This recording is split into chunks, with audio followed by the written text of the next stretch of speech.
کمپیوټري لوبې اوس مخ پر ودې بازار لري او په عام فرهنګ بدلې شوي دي. همدا اوس کمپیوټري لوبې په نړۍ کې نږدې 1.2 میلیارډ مینوال لري.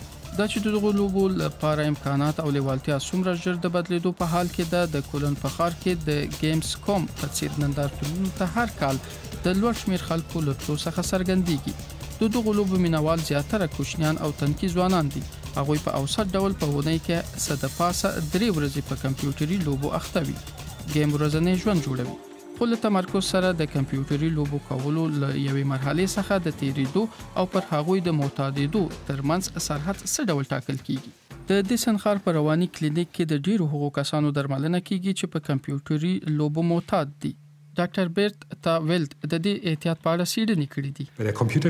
د یوې خوا په کمپیوټري لوبو باندې معتاد کسان په دغه لوبو پورې تړلي وي او ورته د نه لاسرسي په صورت کې په بدن کې د ناراحتۍ علایم پیدا کیږي. د ځان د کنټرول په خاطر اراده ضعیفه کیږي، درواغو او فریب ورکولو ته مخه کوي. د بلې خوا بیا دغه ډول اعتیاد د هغوی د ژوند پر لږ تر لږه یوې برخې باندې منفي تاثیرات پرېږدي. دغه ځوان چې نه غواړي نوم یې افشا شي په انټرنیټي لوبو معتاد دی. پر لوبو د هغه تر حده زیات مشغولیت د هغه د ملګرو په کړۍ کې ډیر ژر بدلون راوست او په ښوونځي کې یې ورته نمرې خرابې کړې. په ښوونځي کې کامیابېدم خو لایقه نه وم. کاري خانګي مې نه کوله، درس مې نه وایه او یوازې مې گیم کوه. په دې اړه چې معتاد یم به مې فکر نه کوه او ځان به مې تیر ایسته.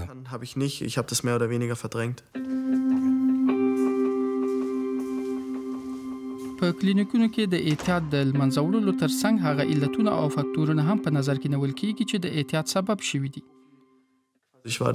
زه په هغه وخت کې ډیر یوازې وم، نو دغه مصروفیت ته مې مخه کړه چې بیا وروسته پرې معتاد شوم.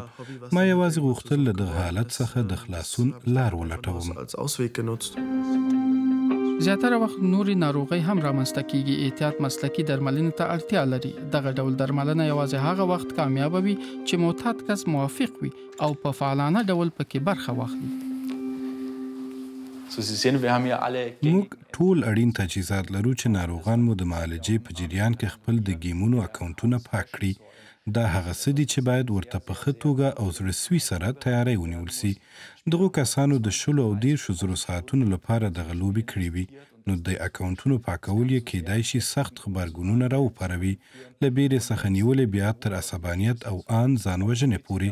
له همدې کبله باید دا هر څه د ناروغ د بسترې کېدو په جریان کې ترسره سي، نو دې کار ته باید په ښکته نظر ونه کتل سي.